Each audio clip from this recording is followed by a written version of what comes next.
नमस्कार, मैं हूं अंकुर और आप देख रहे हैं सत्य हिंदी का न्यूज बुलेटिन।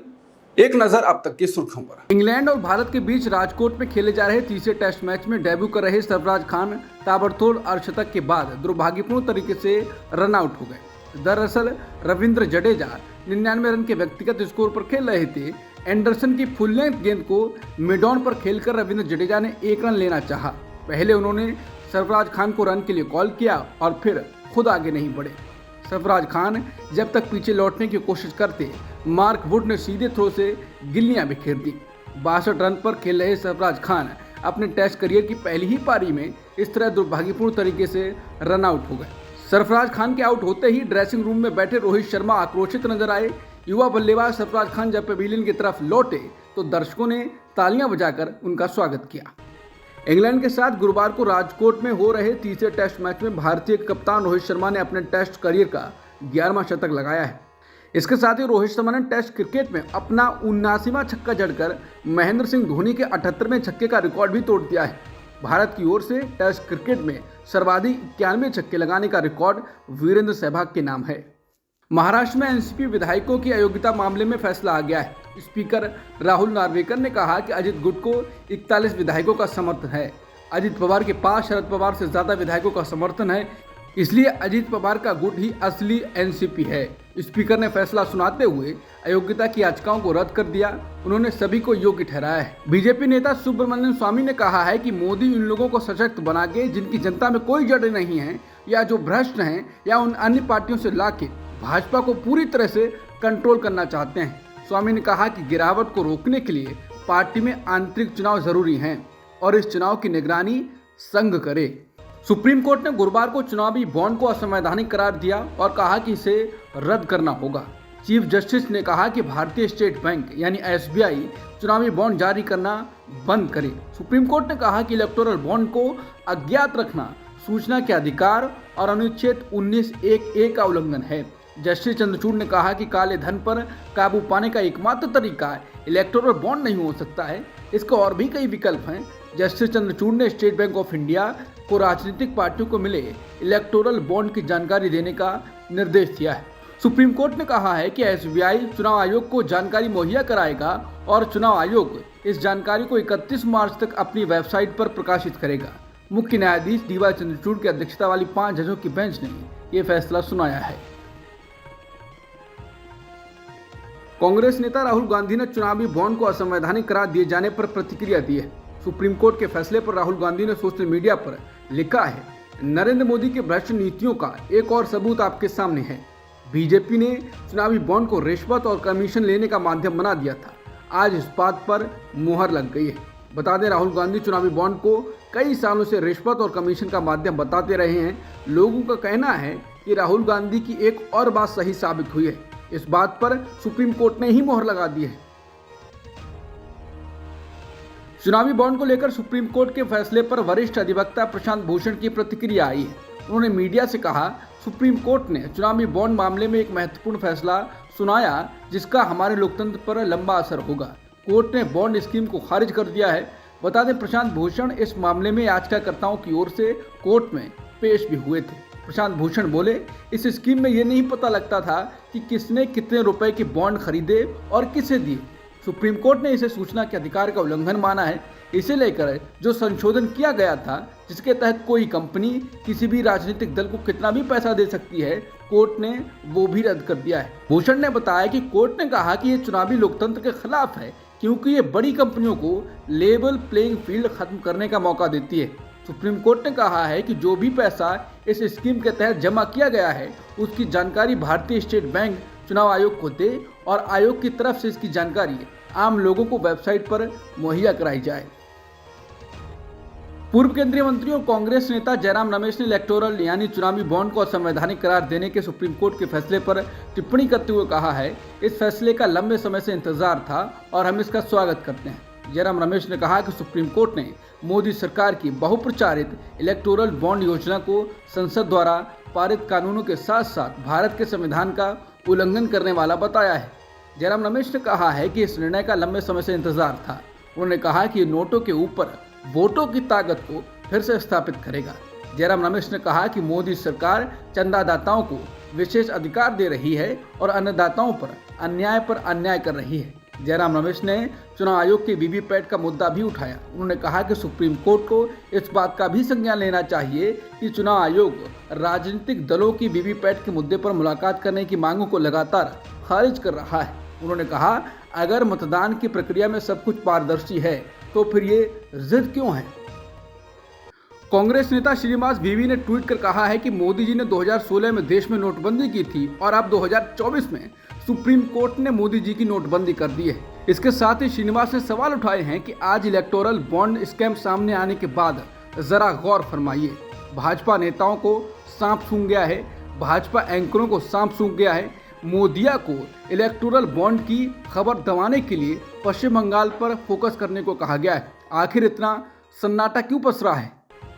चुनावी बॉन्ड स्कीम को लेकर कपिल सिब्बल ने कहा है, यह सरकार का एक प्रकार का स्कैम था। इलेक्टोरल बॉन्ड व्यवस्था से बीजेपी को बड़े स्तर पर डोनेशन मिल रहा था। बीजेपी इससे एक्सपोज हो गई है। न्यूज एजेंसी एनआई से बात करते हुए उन्होंने कहा, यह न केवल किसी राजनीतिक दल के लिए बल्कि लोकतंत्र के लिए भी आशा की एक बड़ी किरण है। ये पूरी योजना जो मेरे दिवंगत मित्र अरुण जेटली के दिमाग की उपज थी, वास्तव में बीजेपी को समृद्ध करने के लिए रची गई थी, क्योंकि हर कोई जानता था कि बीजेपी सत्ता में थी और चुनावी बॉन्ड योजना के माध्यम से कोई भी दान बीजेपी के पास आएगा। लेकिन दिलचस्प बात यह है कि इस चुनावी बॉन्ड योजना का चुनाव से कोई लेना देना नहीं था।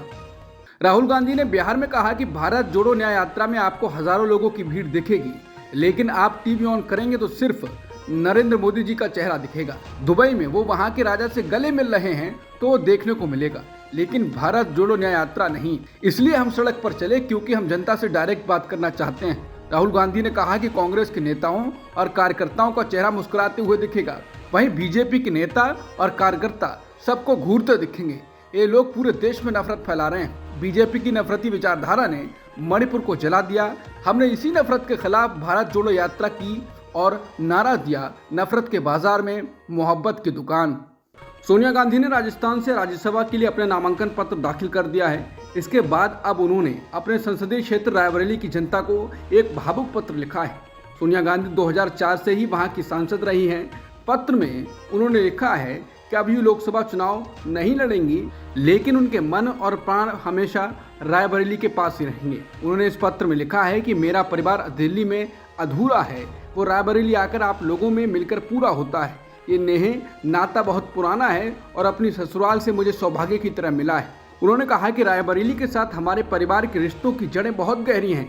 आज़ादी के बाद हुए पहले लोकसभा चुनाव में आपने मेरे ससुर फिरोज गांधी जी को यहाँ से जिताकर दिल्ली भेजा। उनके बाद मेरी सास इंदिरा गांधी जी को आपने अपना बना लिया। तब से अब तक ये सिलसिला जिंदगी के उतार चढ़ाव और मुश्किल भरी राह पर प्यार और जोश के साथ आगे बढ़ता गया और इस पर हमारी आस्था मजबूत होती चली गई। इसी रोशन रास्ते पर आपने मुझे भी चलने की जगह दी। सास और जीवन साथी को हमेशा के लिए खोकर मैं आपके पास आई और आपने अपना आंचल मेरे लिए फैला दिया। पिछले 2 चुनाव में विषम परिस्थितियों में भी आप एक चट्टान की तरह मेरे साथ खड़े रहे। ये कभी भूल नहीं सकती। ये कहते हुए मुझे गर्व है कि आज मैं जो कुछ भी हूँ आपकी बदौलत हूँ और मैंने इस भरोसे को निभाने की हरदम कोशिश की है। अब स्वास्थ्य और बढ़ती उम्र के चलते मैं अगला लोकसभा चुनाव नहीं लड़ूंगी। इस निर्णय के बाद मुझे आपकी सीधी सेवा का अवसर नहीं मिलेगा, लेकिन ये तय है कि मेरा मन प्राण हमेशा आपके पास रहेगा। मुझे पता है कि आप भी हर मुश्किल में मुझे और मेरे परिवार को वैसे ही संभाल लेंगे जैसे अब तक संभालते आए हैं। अब इंडिया गठबंधन को एक और झटका लग सकता है। अब जम्मू कश्मीर में चुनाव और सीट बंटवारे पर नेशनल कॉन्फ्रेंस के प्रमुख फारूक अब्दुल्ला ने साफ किया है कि उनकी पार्टी अकेले चुनाव लड़ेगी। मीडिया से बात करते हुए फारूक ने साफ कर दिया है कि वो किसी भी पार्टी से गठबंधन नहीं करेंगे। उनकी party national conference Jammu Kashmir में अकेले चुनाव लड़ेगी। अब्दुल्ला ने जम्मू कश्मीर में अकेले चुनाव लड़ने की बात तो कही ही है, इसके साथ ही एक और बात के संकेत दे दिए हैं। उनसे ये पूछने पर कि क्या वो एनडीए में शामिल हो सकते हैं, तो उन्होंने कहा कि हमारे खिड़की दरवाजे खुले हुए हैं। उन्होंने कहा कि अगर पीएम मोदी उन्हें बात करने के लिए बुलाएंगे तो ज़रूर जाएंगे। एनडीए में शामिल होने के सवाल पर फारूक ने कहा, इस संभावना को नकार नहीं सकते हैं। नेशनल कॉन्फ्रेंस प्रमुख फारूक अब्दुल्ला ने कहा है कि वो अकेले चुनाव लड़ेंगे। इस पर अब पूर्व सीएम और पार्टी के उपाध्यक्ष उमर अब्दुल्ला ने कहा है कि नेशनल कॉन्फ्रेंस इंडिया गठबंधन का सदस्य था और हम इंडिया गठबंधन के मेंबर बने रहेंगे। उन्होंने कहा कि सीट बंटवारे पर हम पिछले कुछ महीनों से ये बहुत स्पष्ट है, जिन सीटों पर चर्चा की जाएगी वो सीटें हैं जो भाजपा के पास हैं। हम उस स्थिति पर कायम हैं। उन्होंने कहा कि पार्टी प्रमुख फारूक अब्दुल्ला ने जो कहा वो पार्टी कैडर की भावनाओं का प्रतिबिंब था। उन्होंने कहा कि पार्टी को इस तथ्य के बारे में कोई रहस्य नहीं है कि वो सभी सीटों पर चुनाव लड़ना चाहेंगे, लेकिन सच्चाई ये है कि कभी कभी बड़े उद्देश्य के लिए छोटे बलिदान देने पड़ते हैं। अगर बड़ा उद्देश्य भाजपा से सीटें वापस जीतना है, फिर अगर एनसी के लिए कांग्रेस के साथ सीट साझा करना जरूरी है, तो हमारे दरवाजे खुले हैं। हमने अभी तक कांग्रेस के साथ सीट बंटवारे पर कोई औपचारिक चर्चा नहीं की है, अनौपचारिक रूप से कुछ बातचीत हुई है। उन्होंने कहा कि हम ऐसे नहीं हैं, एक हमारे पैर कई नावों पर हों। एक बार जब हम दोस्त बना लेते हैं तो हम उन दोस्तों के साथ बने रहते हैं। किसानों के आंदोलन का गुरुवार को तीसरा दिन है। शंभू बॉर्डर और खनौरी बॉर्डर पर किसान शांतिपूर्वक बैठे हुए हैं। हरियाणा पुलिस की ओर से किसी तरह की हरकत भी नहीं की गई है। हालांकि पंजाब के अधिकांश टोल प्लाजा पर किसानों ने तीसरे दिन कुछ देर के लिए कब्जा कर लिया और बाद में जनता की परेशानी को देखते हुए टोल प्लाजा से हट गए।